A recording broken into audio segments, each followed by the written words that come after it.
Hello à tous, ici Claire et Rose et bienvenue dans un nouvel épisode d'Oser la reconversion, le podcast dédié à la reconversion professionnelle. Je suis Claire Rose, ancienne avocate, j'ai tout plaqué pour réaliser mon rêve. Je reçois ici chaque lundi un nouvel invité qui a osé la reconversion. Avant de vous laisser avec l'invité du jour, Marion, je voudrais vous parler du département de la Haute-Marne. Quitter Paris, la grande ville, le stress, la pollution, le bruit et faire carrière, c'est possible. Située à seulement 2h10 de Paris en train, la Haute-Marne vous accueille pour une nouvelle vie au vert, à la campagne et surtout un emploi durable. Trouvez enfin un équilibre pro et perso. En Haute-Marne, vos rêves changent de taille. Vous pouvez être DAF à 30 ans dans une entreprise à taille humaine dans l'une des nombreuses entreprises industrielles internationales du département. Et surtout, vous offrir une maison de caractère avec jardin à proximité du centre-ville pour le prix d'un studio parisien. Le département de la Haute-Marne facilite votre installation, maison, crèche, école et accompagne et finance l'entrepreneuriat dans le département. La Haute-Marne respire et inspire. Renseignez-vous dès maintenant sur les accompagnements possibles pour s'installer en Haute-Marne et y lancer son entreprise sur www.respirer-inspirer.com. Je vous mets le lien dans la description de l'épisode. Aujourd'hui, j'accueille dans Oser la reconversion Marion Pouvreau. Après avoir été chef de produit marketing chez Sony pendant 7 ans, Marion est devenue comédienne et auteure. Après une école de commerce, Marion travaille en marketing chez Sony. Elle gravit les échelons petit à petit jusqu'à devenir chef de produit marketing pour les casques Sony. Elle s'occupe notamment de leur commercialisation, du lancement produit et de la logistique. Mais depuis le lycée, la véritable passion de Marion, c'est le théâtre. C'est ses parents qui l'ont poussée à faire du théâtre pour dépasser sa timidité. Tout de suite, elle s'est découvert un talent et une passion. Elle a alors décidé de continuer le théâtre en parallèle de ses études, puis de sa carrière en marketing. Marion travaille le jour et le soir, elle suit les cours du cours Florent. Elle écrit alors son premier spectacle avec l'aide d'un professeur. Elle joue son spectacle lors d'un concours et à la fin du spectacle, des programmateurs qui étaient dans la salle viennent la voir pour lui acheter son seul en scène. Elle découvre alors qu'un spectacle peut se vendre et qu'elle peut vivre de sa passion. À la fin des 2 ans d'école du cours Florent, Marion décide de démissionner de son job en marketing pour se lancer à temps plein dans la comédie. Aujourd'hui, Marion est comédienne et auteure à temps plein depuis 4 ans. Elle a notamment gagné le prix du meilleur espoir à Avignon. Son spectacle Méta quel âge dresse un portrait des différentes générations en s'appuyant sur des études sociologiques et est librement inspirée par sa propre famille. En parallèle, Marion organise des séminaires en entreprise sur la prise de parole en public. Alors avec Marion, on a évoqué sa passion pour le théâtre, comment préparer sa reconversion en travaillant en même temps, comment vendre son spectacle, se faire un réseau dans un milieu artistique et surtout comment vivre de sa passion. Mais je vous en dis pas plus et laisse place à ma conversation avec Marion. Bonjour Marion, bienvenue dans Oser la reconversion, je suis ravie de t'accueillir. Bonjour Claire, merci à toi. Alors, est-ce que tu peux nous dire quel est ton métier actuel ? Oui, donc je suis comédienne humoriste de théâtre. Je me produis sur scène dans un seul en scène qui s'appelle Méta quel âge, qui est un spectacle humoristique. Oui, alors je savais pas du tout ce que c'était seul en scène. En fait, c'est un one-woman show. En fait, si on prend la traduction exacte, c'est exactement ça. Après, il y a toujours une petite différence entre one woman show et seul en scène, dans le sens où peut-être que le seul en scène est un peu plus tourné vers on va raconter une histoire, il y a un fil rouge. Et le seul en scène ne peut ne pas être forcément drôle, alors que le one woman show, on l'associe plus à l'humour. Moi, il se trouve que ça s'appelait un seul en scène et puis qu'en fait c'est drôle, donc en fait on peut l'appeler comme on veut. Ok, parce que dans le one woman show, il y a plus peut-être le côté mini sketch qui s'enchaîne. Oui, voilà, où il n'y a pas forcément parfois de lien, de fil rouge. Là, c'est un spectacle qui est entièrement sur les différentes générations, sur les clichés, les petites manies de chacun à tous les âges. Donc ça, c'est le thème de tout le spectacle et ça parle de ça pendant tout le spectacle. Donc en effet, on peut aussi se dire que c'est un peu comme une pièce de théâtre, mais écrite pour une seule comédienne. Bon, tu nous raconteras un petit peu plus tard. Et c'était un gros saut dans le vide. Ça n'a rien à voir avec ton premier métier qui était beaucoup plus conventionnel. Est-ce que tu peux nous raconter ton parcours ? Oui, alors en effet, moi, j'étais chef de produit marketing chez Sony pendant plusieurs années. J'ai fait des études assez, je sais pas, on peut dire classiques peut-être. J'ai fait des études d'économie et puis une école de commerce. Et je voulais faire du marketing et je suis entrée chez Sony et je suis restée 7 ans chez Sony. J'étais chef de produit Walkman pour commencer. Donc Walkman, c'était assez difficile à expliquer parce que les gens me disaient mais ça existe encore, ça existe plus ce truc. Et en fait les Walkman, à ce moment-là, c'était souvent on était obligé de citer la concurrence. C'était comme les iPods en fait de Apple. mais en version Sony. Et puis donc j'ai commencé là-dessus, et puis après, quand on fait un peu ses preuves, je suis passée sur les casques audio. Donc là, c'est pas du tout représentatif parce que j'ai des petits écouteurs qui valent pas grand-chose, mais qui sont déjà très bons. Mais voilà, je travaillais sur toute la gamme de casques audio. Et j'étais en charge de la commercialisation, des lancements des produits, des promotions, de la logistique. Voilà, je travaillais avec tout plein d'équipes pour faire en sorte que les casques audio Sony soient bien visibles en France. Et alors, comment ça se passe chez Sony? Parce que j'imagine que c'est une grosse, dans notre imaginaire en tout cas, c'est une grosse boîte, mais il y a quand même le côté un peu créatif, artistique, parce que ça touche à la musique. Comment c'est dans les faits, dans une boîte comme ça? En fait, comme on est divisé en filiales par pays, on n'était pas si nombreux que ça en France. Enfin, ça reste quand même, on est autour de la centaine, mais voilà, on va dire qu'on connaît presque tout le monde malgré tout. Et puis, il y a, ouais, après moi j'ai pas fait énormément d'entreprises, je peux pas comparer, mais je sais que on était réputé pour être une entreprise un peu de bisounours, dans le sens où il y avait une très très bonne ambiance. J'ai jamais senti de jalousie, de gens qui se tirent dans les pattes, etc. Et c'est vrai qu'il y avait un amour pour la marque. Et d'ailleurs, quels que soient les âges, les générations, un amour pour les produits qu'on lançait. Et ouais, une envie de bien faire parce que on était fiers de travailler pour cette marque. Même si moi, je suis arrivée après ce qu'on va appeler les belles années de Sony, qui étaient celles autour de la télé, autour de tous les gros lancements. Enfin, ils ont créé des innovations qui ont marqué des époques, bien sûr. Moi, je suis arrivée juste après où ça était peut-être un petit peu plus difficile comme période parce qu'il y avait des gros concurrents qui étaient arrivés sur le marché. Mais malgré tout, il y avait une envie de faire en sorte que la marque soit bien visible. Et puis, toujours la fierté de se dire, franchement, c'est de la bonne qualité de produit. Et justement, c'était stressant, ce côté un peu la marque est en déclin.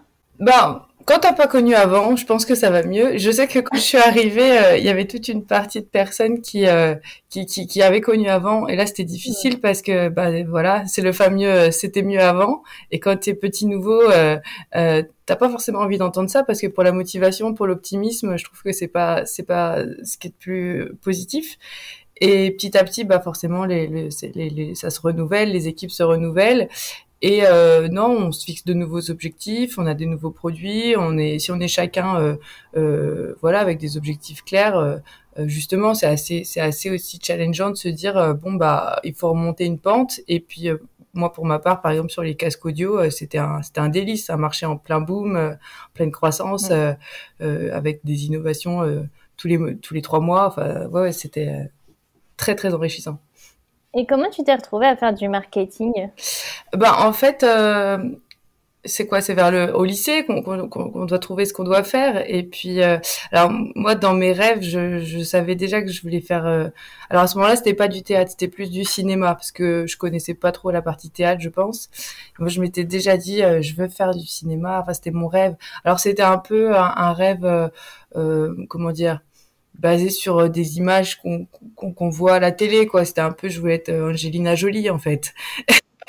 Donc c'était pas très concret. C'est quoi les paillettes? C'était quoi qui te plaisait là-dedans? Je sais pas trop. Je crois qu'un film, moi, les films, ça m'a toujours tellement transporté. Je suis quelqu'un qui pleure facilement, qui est très bon public aussi, et ça me procure tellement d'émotions de regarder un film que je voulais être de l'autre côté et avoir la chance de pouvoir créer ces émotions-là pour les gens, quoi. C'était ce côté-là, cette magie de comment en 1 heure et demie de film on peut emmener les gens complètement ailleurs. Je trouve ça superbe. Et donc c'était plus ça. Et puis sauf que à ce moment-là, je commençais à peine le théâtre, puisqu'en fait mes parents pendant des années m'avaient dit, Marion, faut que tu fasses du théâtre, parce que j'étais très timide. Et puis moi je disais, non mais le théâtre c'est pour les vieux, j'ai pas du tout envie de faire du théâtre, donc je voulais pas. Et puis un jour ils ont arrêté de me le dire et je me suis inscrite un petit peu tête à claque. Et puis dès la première année je me suis dit, wow, c'est fabuleux. Enfin, je suis vraiment tombée passionnée dès la première année. Ce challenge c'était très difficile, quoi, de monter sur scène, de faire des textes. En plus on bossait du classique, hein, c'était vraiment pas évident. C'était pas du tout la cour de récré, on va dire. On avait un très bon professeur. Et puis, ce challenge de à chaque fois se mettre un petit coup de pied aux fesses pour y aller, je trouvais ça super. Et puis j'ai rencontré des amis que je vais garder toute ma vie, donc je pense que à cet âge-là, ça joue aussi sur le fait voilà, d'aimer ce qu'on fait. Et du coup, à ce moment-là, bon bah, quand je disais que je voulais faire du théâtre, j'en avais fait juste une année. C'était un peu compliqué de se dire, ok, ma fille fait du théâtre de manière professionnelle toute ta vie. Donc à ce moment-là, ça restait plus en loisir, on va dire, et puis il fallait trouver ce que j'allais faire dans la vie. Et voilà, j'étais bonne à l'école, j'étais curieuse de plein de choses, j'aimais travailler en équipe, donc la communication, ça me plaisait beaucoup. On a fait plusieurs salons avec mes parents, et puis on est arrivé à la conclusion de marketing. Et puis je sais pas, j'aimais beaucoup faire la fête. J'avais l'impression qu'on faisait beaucoup la fête en école de commerce. Donc j'avais envie d'y aller aussi pour ça. Je suis pas sûre que ce soit un a priori. Et du coup, je voulais aller là-bas. Donc je m'étais dit objectif école de commerce. Et ce qui me fait très bizarre de le dire maintenant parce que oui, c'est assez étonnant. Mais à ce moment-là, je voulais vraiment ça. Mais je voulais pas faire de prépa parce que justement, je voulais pouvoir continuer le théâtre et en faire de plus en plus. Et je savais qu'en faisant de la prépa, j'allais devoir étudier à fond. Donc je suis partie en fac d'économie gestion pendant 3 ans et j'ai pu comme ça continuer le théâtre et en faire de plus en plus déjà pendant ces années de fac. Alors c'est marrant que tu disais que comme tu étais timide, tes parents te poussaient à faire du théâtre. C'est vrai que c'est un peu ce qu'on entend souvent, c'est que c'est les personnes les plus introverties, timides qui ont besoin de la scène un peu pour extérioriser.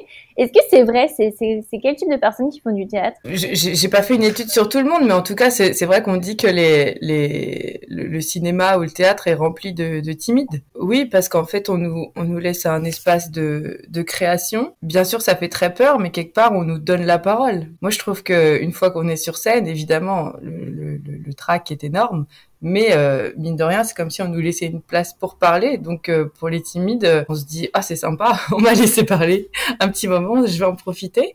Et puis bah mine de rien, au théâtre, on apprend tout ce qu'on a besoin de connaître pour après prendre la parole en entreprise, passer un entretien, défendre je ne sais quoi, une négociation.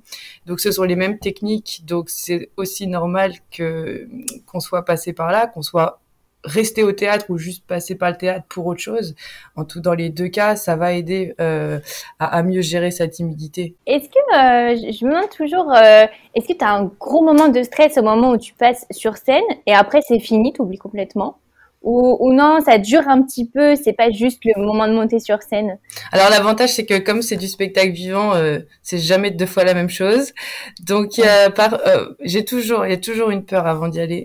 Et tant mieux. En fait, les jours où je l'ai pas, je sais que ça c'est quelque chose qui va pas. C'est que j'ai pas assez pris conscience de l'enjeu. Et l'enjeu est toujours important. Si on y va trop, enfin, je parlais pour moi. Si j'y vais trop décontracté, c'est que je suis pas au bon endroit. Alors que il y a plusieurs dizaines de personnes dans la salle, plusieurs centaines. C'est normal d'avoir peur et de vouloir faire le au mieux pour ces gens-là. Ouais. Donc si je l'ai pas, c'est qu'il y a quelque chose qui ne va pas, c'est qu'il faut se reconcentrer, il faut repenser à tout ce qui va se passer. Et donc oui, cette peur, elle est là et tant mieux parce que ça permet de se concentrer, ça permet de prendre un temps pour apprendre à la gérer, pour se mettre en condition physiquement parce que c'est comme un sport, donc il faut être échauffé pour rentrer sur scène. Et puis parfois elle réapparaît. Alors oui, par exemple hier soir j'ai joué et cette peur elle s'est évanouie dès les premières secondes. Parce que voilà, on s'est tous retrouvés emportés dans le spectacle et puis la soirée, hier ça a été une des plus belles dates que j'ai vécues, je crois. Et donc là, j'ai pas ressenti de peur du tout pendant tout le spectacle. Après, parfois, bah oui, il y a des moments où la peur revient. Il suffit d'être un petit peu fatigué, des aléas qu'on n'avait pas anticipés.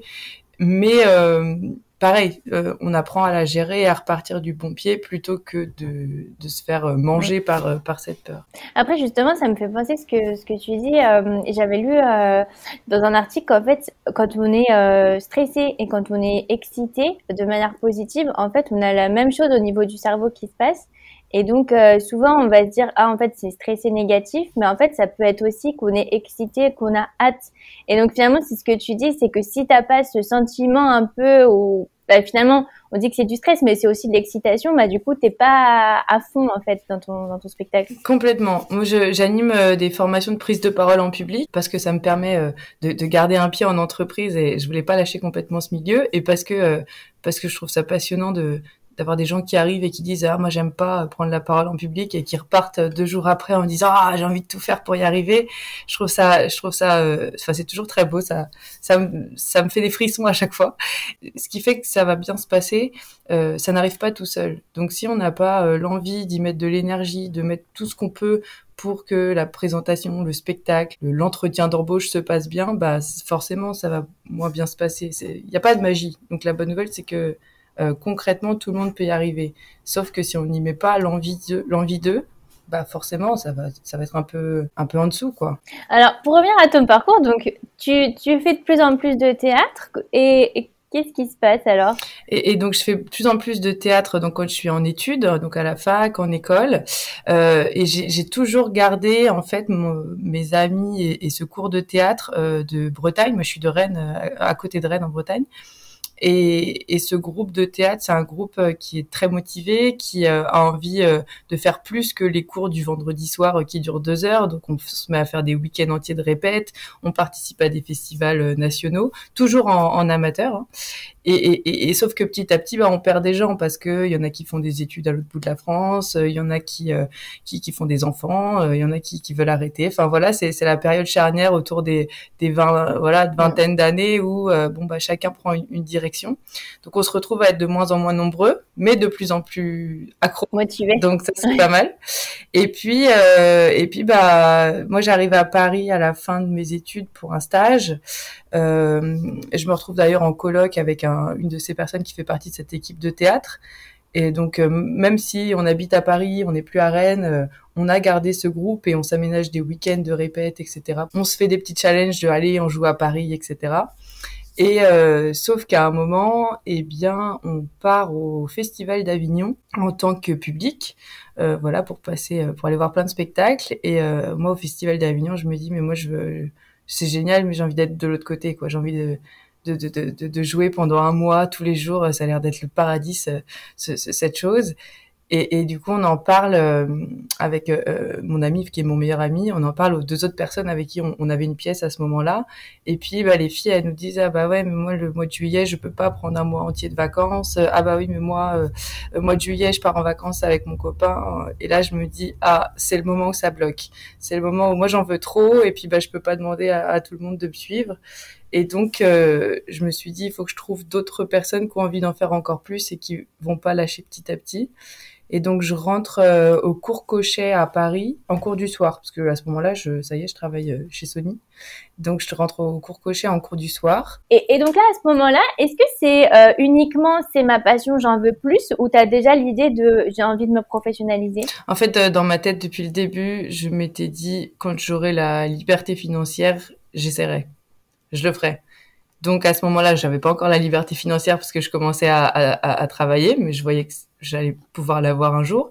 Et donc là, à ce moment-là, c'est je vais en faire plus et je vais aller dans un parcours plus professionnel au niveau du théâtre pour pouvoir un jour me lancer et avoir le niveau quoi, de apprendre les techniques en fait théâtrales, mais plus professionnelles qu'amateurs. Souvent on dit le théâtre amateur c'est plus fait pour se faire plaisir à soi, soit comédien, et le théâtre professionnel c'est pour faire plaisir au public. Et la barrière, moi au début j'arrivais pas à la voir parce qu'on a tendance à se dire ah bon bah alors quoi le théâtre amateur c'est un peu dévalorisant. En fait non, pas du tout, c'est juste qu'on apprend autre chose en passant côté pro on va dire. Et donc il fallait que j'aille là-dedans parce que oui je savais qu'un jour je voudrais passer le pas. Sauter le pas. Et donc, du coup, c'est là où tu t'es dit, finalement, je vais peut-être faire un spectacle solo parce que j'ai un peu des contraintes avec les autres personnes? Non, à ce moment-là, en fait, je suis rentrée au cours Cochet, j'ai vu que c'était sympa, mais je voulais que ce soit plus intense encore, donc je suis rentrée au cours Florent, qui eux proposent une formation en cours du soir, qui est la même que celle en cours de la journée, en fait. Je suis rentrée directement en 2e année, parce que j'avais fait beaucoup de théâtre avant, donc ça c'était plutôt encourageant, et du coup, je me suis retrouvée en cours de théâtre 3 soirs par semaine, en plus de mon taf en CDI qui faisait bien plus qu'un 35 heures.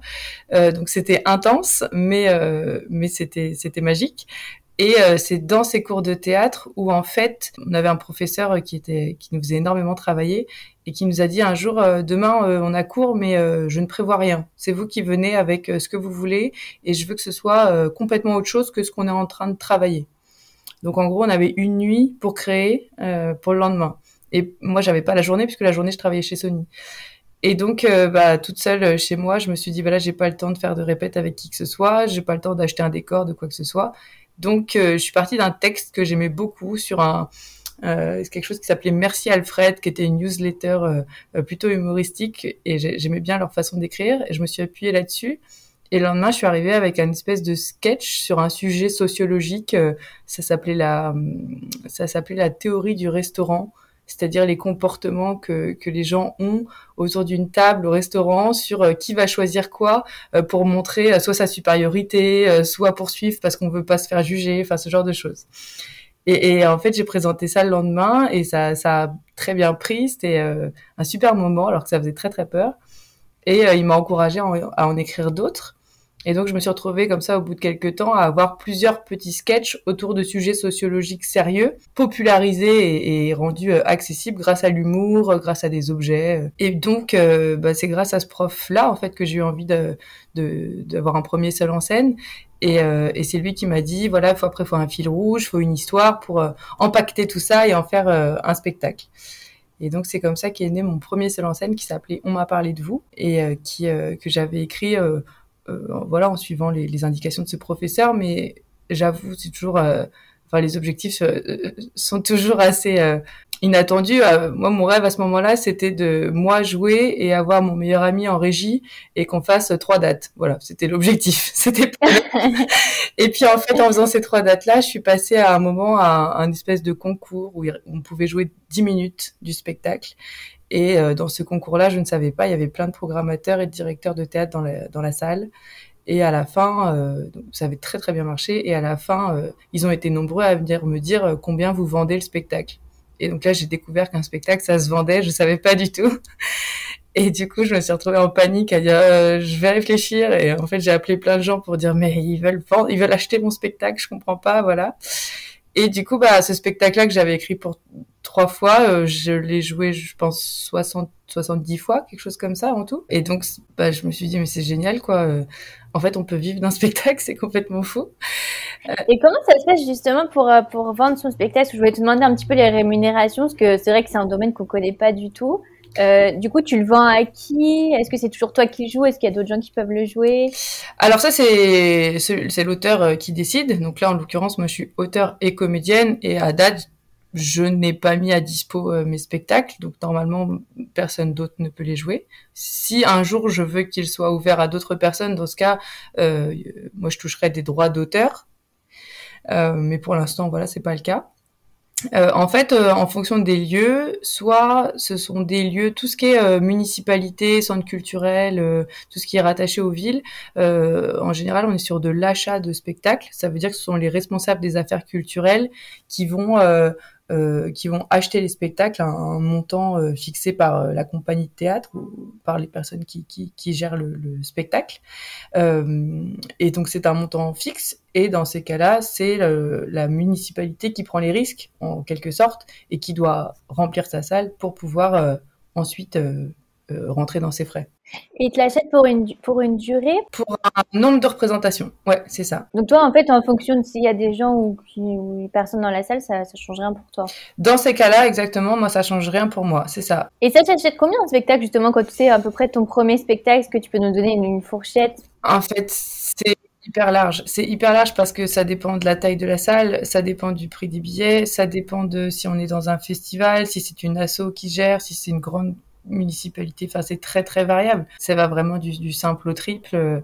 Entre 500 et 3500 euros. Un seul en scène, ça peut aller de 500 à 3500 euros, on va dire, si on est sur quelqu'un de pas connu. Pour combien de dates à peu près, du coup? Ça, c'est une date. Donc, c'est vraiment très variable. Ouais, ça dépend des spectacles, ça dépend du contenu. Je discutais récemment avec un ami qui me disait aussi, oui, ça dépend de l'image que procure le spectacle. Il y a tous les spectacles qui ont du contenu un petit peu qui peut paraître un peu éducatif, eh bien parce que ça paraît rempli de quelque chose où on apprend des choses, il n'y a pas de grille très très claire. Après, les lieux, enfin petit à petit, on apprend à connaître combien vaut le spectacle et puis combien un lieu peut l'acheter. Enfin, Et comment ça se passe en fait, tu trouves une salle et tu le fais une fois et après, bah, il y a des gens qui viennent te le voir ou tu le joues par exemple que pour des gens qui pourraient l'acheter? alors, moi, j'ai jamais fait de showcase. Showcase, c'est comme tu dis, Ah ok. on met que des professionnels dans une salle. J'ai jamais fait ça. Je sais que ça se fait, mais en effet, dès que je joue quelque part, j'invite tous les professionnels de la région. Donc, que ce soit les Hmm. élus, les directeurs de théâtre, les programmateurs. Je les invite et du coup, souvent, en effet, ça fait des petits. Donc après, il y a des dates qu'on me propose dans la région à quelques kilomètres. C'est génial. Et donc à ce moment-là, donc on te dit ça, donc toi, qu'est-ce qui se passe dans ta tête? Je me dis, mais c'est incroyable. Donc, en fait, je vois des dates qui commencent à se caler dans mon agenda sur les mois à venir. Donc, je travaille toujours chez Sony, hein, bien sûr. Ouais. Tous les soirs, tu as tes petits spectacles. Ouais. Et en plus des trois soirs de cours par semaine, en plus de Sony, maintenant, il y a des représentations les week-ends. Je me dis, mais c'est complètement fou, quoi. Oui, je suis ravie. Et puis, bah, à ce moment-là, je suis aussi en création d'un deuxième spectacle qui, lui, est un trio qui s'appelle On dirait ton père. Qu'on a coécrit à deux avec une amie des cours Florent et qui en fait représentait notre travail de fin d'études, donc notre spectacle de fin d'études. En fait, le professeur qu'on avait nous a vraiment dit à la fin, personne va vous attendre, donc votre carte de visite, ce sont vos spectacles. Et donc, c'est pour ça qu'il était important d'avoir des spectacles de prêt en sortie d'école. Donc, moi, j'avais mon seul en scène et On dirait ton père, ce trio qu'on a emmené du coup à Avignon dès la sortie de l'école. Donc on a fait le festival d'Avignon dès la sortie de l'école. Tout le monde nous disait mais vous êtes complètement fous, hein, Avignon. Avignon c'est un gouffre financier, faut surtout pas faire ça. Et ben on l'a fait. Ça coûte cher de se produire là-bas? Oui, parce que là pour le coup à Avignon c'est de la location. C'est comme quand on loue une salle pour un anniversaire, ben là c'est pareil mais pour jouer. Et du coup c'est toi qui prends tous les risques financiers de louer et pour te Ouais. rembourser tu espères avoir du monde dans ta salle. C'est très très risqué parce qu'en plus de la location du spectacle, du théâtre, pardon, il y a la location d'un appart pendant un mois, Ouais. il y a toute la communication, il y a les transports, enfin c'est un montant, là je peux te donner une fourchette, hein, au minimum c'est 10 000 euros et c'est le montant Ah ouais. budgétaire le plus bas. Donc c'est énorme et donc on est parti à trois à la fin des cours Florent faire ce festival d'Avignon et donc à ce moment-là, moi c'était mes vacances d'été en fait. Je posais mes congés chez Sony pour faire ce festival d'Avignon pendant un mois. Et c'était ton rêve, puisque la dernière fois, tu disais que tu voulais passer de l'autre côté. Donc là, ça y est, ça se réalisait. Bah ça se réalisait oui et non parce qu'en fait ah oui, oui l'autre côté du festival. Ouais complètement. Ouais. Ouais, mais j'étais encore en poste chez Sony mais tout à fait ouais. Donc là ça y est, j'avais une équipe qui était partante pour faire Avignon, motivée avec un spectacle un beau spectacle mais tout frais. Donc on était quand même waouh, quand j'y pense là, je me dis on a pris des risques. Et en fait le sujet on dirait ton père, c'était sur le poids des bagages familiaux, tout ce qui se transmet de génération en génération. Donc il y a toujours un fil rouge dans mes spectacles autour des générations et de la famille. Et en fait, le sujet se vend très bien dans la rue, parce qu'il faut savoir qu'à Avignon, on tracte en fait dans la rue Mm. pour faire venir les gens. Et déjà rien que le titre, on dirait ton père. Les gens se marraient et puis quand on leur disait le sujet, bah ça fait que ils avaient envie de venir avec leurs enfants, avec leurs parents, les grands-parents, etc. Et du coup, on a eu de la chance. On a fait un premier Avignon avec beaucoup de fréquentation dans la salle. Donc on s'en est très bien sorti et ça a été très encourageant. Bon, après, c'est pas de la chance, je pense, c'est que vous aviez bien travaillé. Mais c'est vrai que ça donne envie parce que c'est des sujets qui sont universels. Donc, du coup, c'est vrai que on a envie de voir plus loin.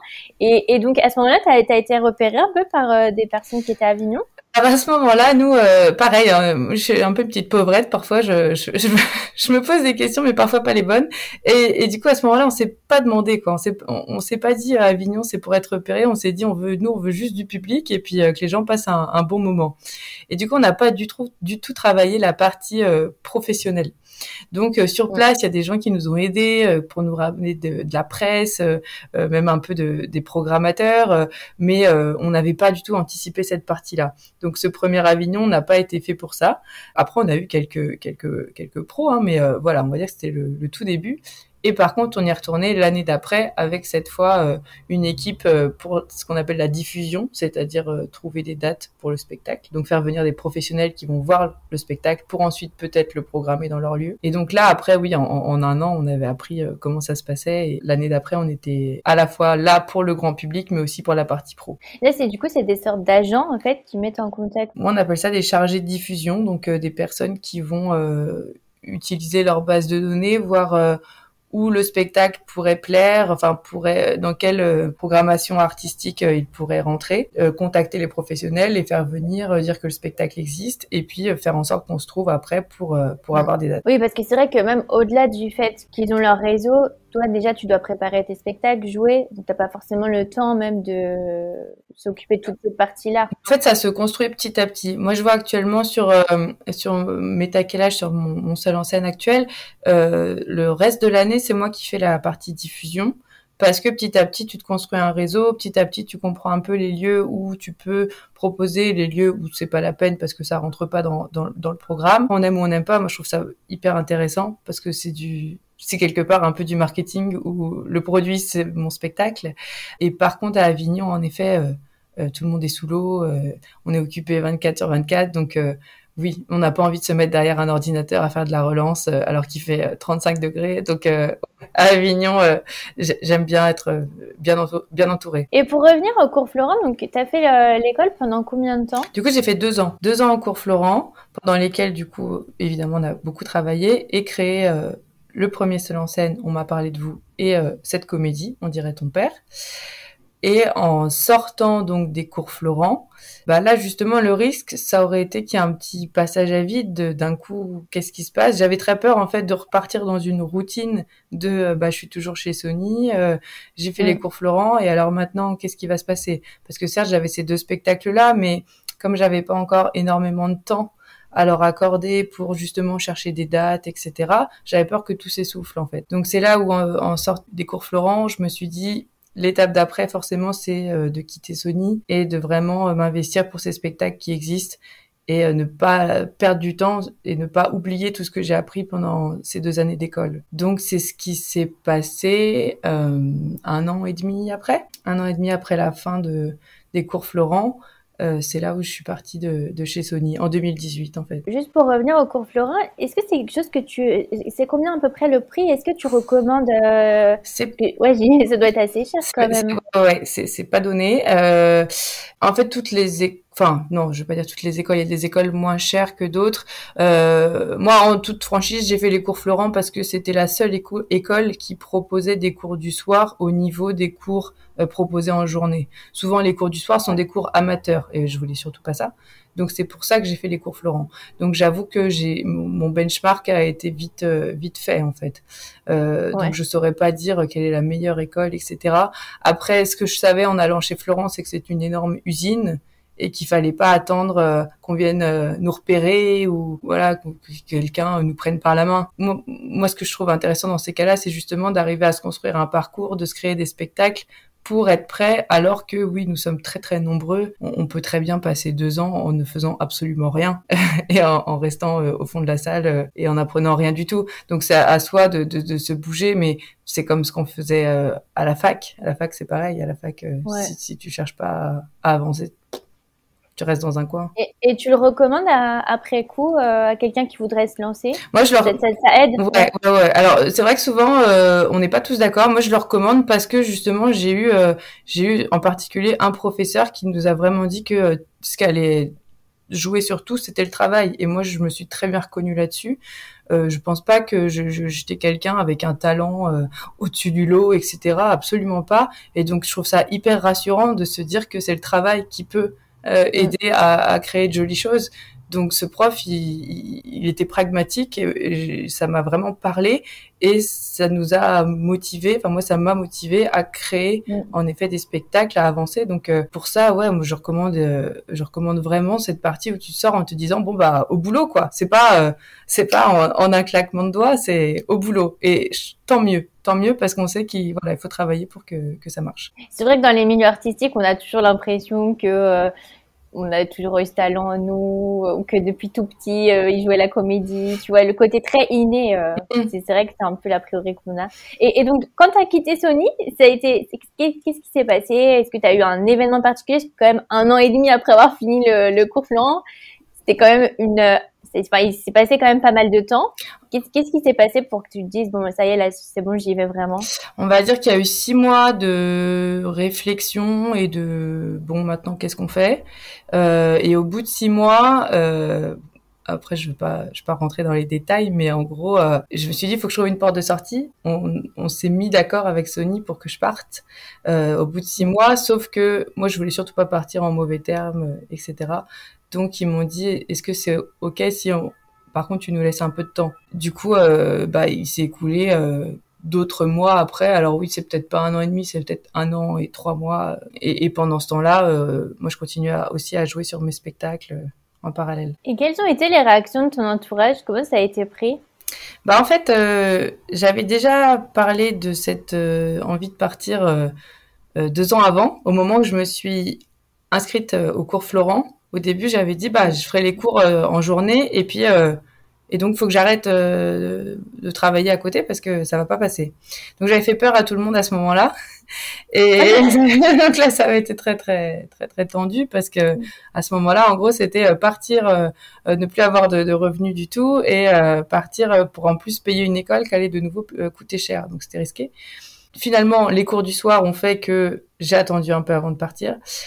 Donc, cette deuxième fois, je pense que on l'avait un peu vu venir. Entre-temps, j'avais quand même déjà fait 2 festivals d'Avignon, je tournais déjà 2 spectacles, donc il y avait déjà de la matière. Et puis, j'avais aussi cette partie formation prise de parole en public, où en fait mon professeur de théâtre animait des formations de prise de parole en public auprès des entreprises. Et là, je me suis dit, mais c'est génial, je peux en plus garder un pied en entreprise, parce que moi, j'étais très bien en entreprise, j'adorais ce milieu foisonnant, hyper créatif. Donc je me disais, mais génial, je peux garder un contact avec l'entreprise et en même temps partir côté théâtre et puis faire un lien comme ça grâce aux formations de prise de parole en public. Finalement, c'était assez rassurant à ce moment-là de partir avec un bagage prêt, on va dire. Et alors, petite question, comment tes parents ils prennent un peu, parce que je sais pas ce que tu dis dans On dirait ton père, mais j'imagine que peut-être ton père ça doit parler de ton père. Comment il le prend quand tu vas à tes spectacles? Alors, non, On dirait ton père, ça va, il y a pas trop de similitudes. Après, évidemment, moi, je suis très très attachée à mes parents et la famille, ça a toujours énormément compté pour moi. Il y a des liens très très forts.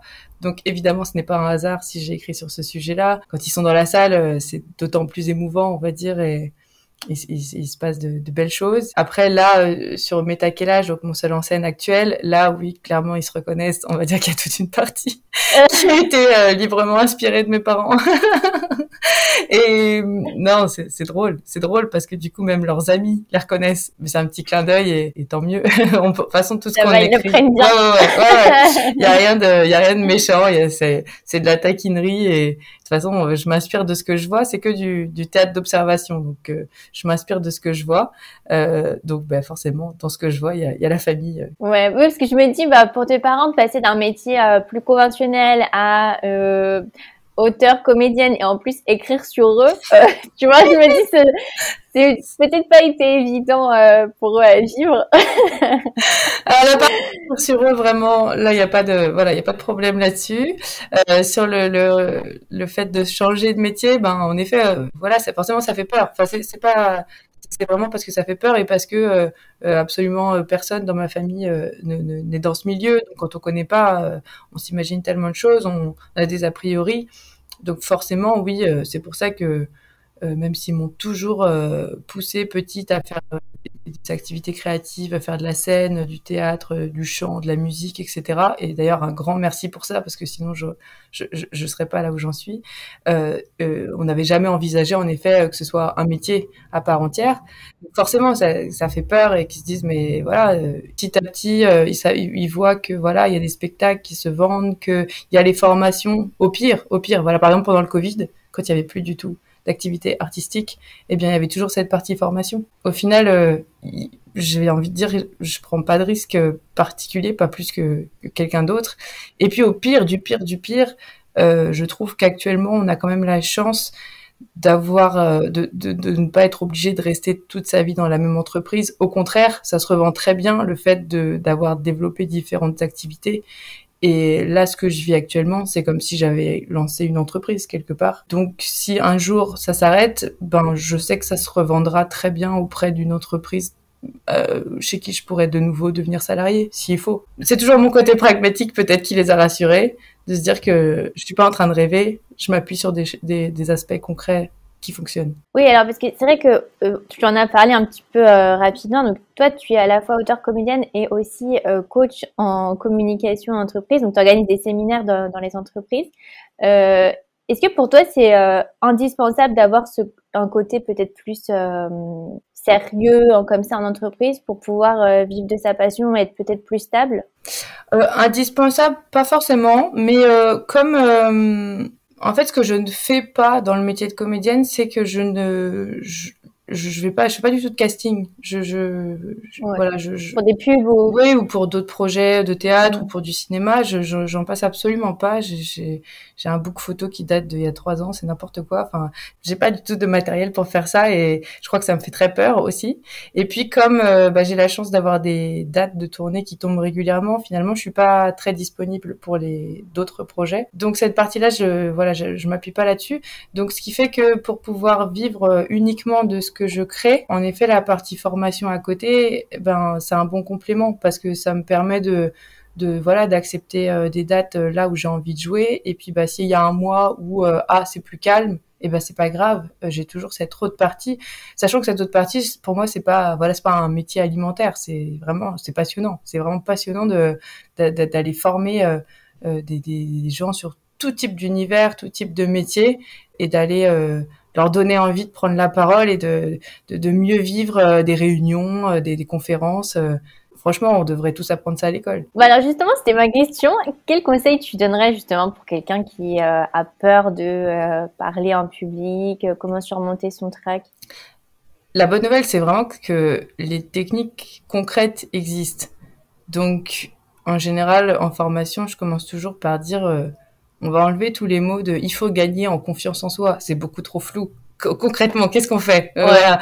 Il faut que tu te sentes toi-même. Oui, mais concrètement, comment on fait ça? Donc en fait, on va partir d'aspects très concrets. Moi, je trouve que la préparation déjà c'est important. C'est-à-dire que quelqu'un qui je sais pas, une réunion. Allez, demain il y a une réunion, on doit parler 15 minutes dans une réunion.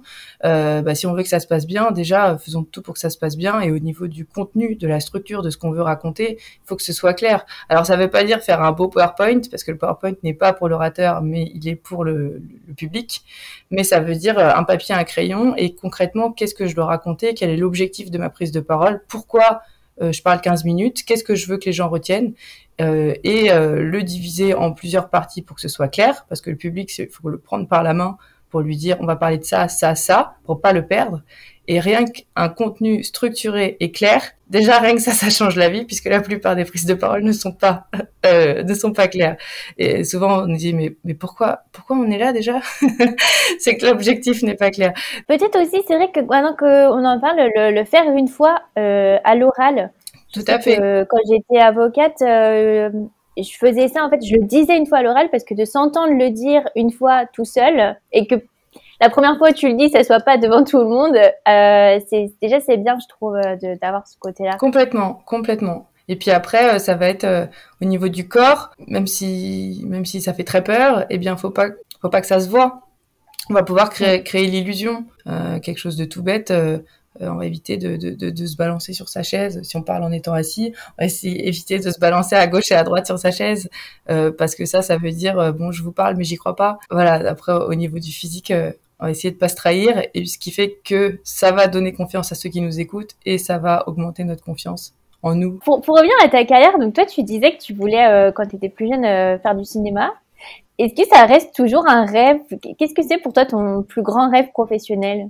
Ben là, je ne crois pas qu'il y ait, enfin je ne crois pas que le cinéma soit maintenant mon plus gros rêve. J'aime tellement ce qui se passe sur les planches, donc sur scène, face à un public, et le fait que d'un soir à un autre, c'est jamais pareil. C'est très casse-gueule, excuse-moi l'expression, mais c'est vraiment ça. C'est ultra casse-gueule, bah ça c'est vraiment c'est ce qui fait que j'adore ça en fait et que ça sera jamais fini en fait. Et donc, je crois que mon rêve maintenant, ça serait de jouer dans des salles de plus en plus grandes, face à de plus en plus de monde. Je sais qu'un jour, j'écrirai un autre seul en scène, donc j'espère bien sûr que celui d'après sera aussi bien reçu que celui-ci. Puis actuellement, j'ai envie d'un duo aussi, donc je suis en création sur un duo. Donc j'ai envie de continuer à créer et que bien sûr, il n'y ait pas de rechute ou de moment où ça se tasse, même si je sais que ça arrivera. Mais non, là, mon rêve maintenant, c'est plus en effet de jouer devant des salles de plus en plus grandes et quels que soient les messages, parce que je pense que petit à petit aussi, je vais avoir envie d'aller dans des spectacles peut-être plus porteurs de messages, pourquoi pas un peu lourds à voir. Alors justement, est-ce que tu peux nous raconter un peu, nous parler de ton spectacle, donc Mais t'as quel âge ? Est-ce que tu peux nous raconter un peu, et puis peut-être pour les auditeurs qui sont à Paris, parce qu'il y a pas mal d'auditeurs qui sont à Paris, où ils peuvent aller te voir? Oui, alors Mais t'as quel âge ? Donc c'est un spectacle qui parle de toutes les générations, donc des très très jeunes aux beaucoup beaucoup moins jeunes. Donc je couvre toute la palette des âges et en fait je pars du principe que à partir de quand on est vieux ? Ça c'est la question. Tout est relatif, ça dépend de l'âge de celui qui juge en général. Et donc pour éviter de juger les jeunes et de dire les vieux, je m'appuie sur les différentes générations, alors qui sont les études sociologiques assez connues de X, Y, Z, baby boomer, millennial, voilà. Je m'appuie là-dessus pour dresser un portrait de chacune de ces générations. Donc un portrait de ce qu'elles font, de leurs petites manies, de ce qui se passe quand elles travaillent, de ce qui se passe lorsqu'elles sont en famille, et du coup ce qui se passe quand toutes ces générations cohabitent, essayent de communiquer. Il se trouve que tout le monde n'a pas la même facilité face à la technologie. Parfois, le langage est très différent. Il y a des expressions complètement désuètes qui, d'un coup, réapparaissent. Certains ont connu le XXe siècle, d'autres non. Voilà, tout un passé qui fait que chacun a sa façon de vivre. Et puis, il y a l'envie de rester jeune tout en voulant faire un peu ce qu'on veut. Enfin, voilà, il y a beaucoup de choses qui se contredisent et qui font que chaque génération est unique. Et donc, dans ce spectacle, ce qui me plaît, c'est qu'en général, dans le public, il y a beaucoup de générations différentes. Les gens viennent souvent en famille ou entre amis ou entre collègues de travail de différentes générations et chacun se reconnaît ou reconnaît le collègue ou reconnaît sa mère, son père, ses enfants, etc. Donc, on rit de soi, faut un peu d'autodérision et on rit des autres. Et puis, mine de rien, c'est pour parler du temps qui passe. Moi, j'ai écrit ce spectacle aussi parce que j'ai très peur du temps qui passe et que j'avais un peu envie de figer, on va dire, actuellement, même si actuellement ça passe très vite.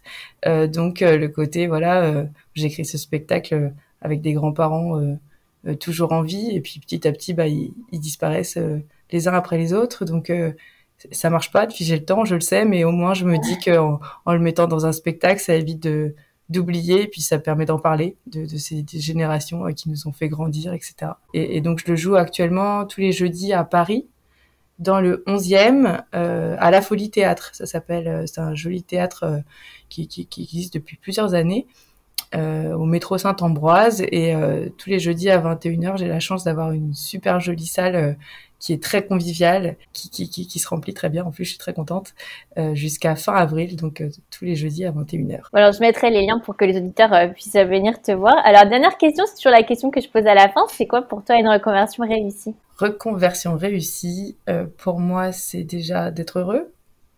Je pense que c'est important. C'est, oui, ou ne pas avoir de regrets, ou du moins, s'il y en a, d'arriver à les combler petit à petit, ou à les faire disparaître petit à petit. Forcément, la partie financière est importante, parce que sinon, on peut pas en jouir pleinement. Après, je crois que la reconversion, elle est jamais terminée.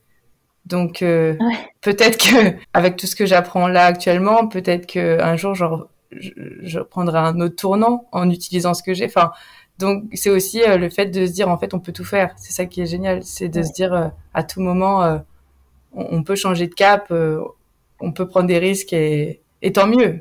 Sinon ça serait un peu monotone, je trouve. Oser les reconversions. Voilà.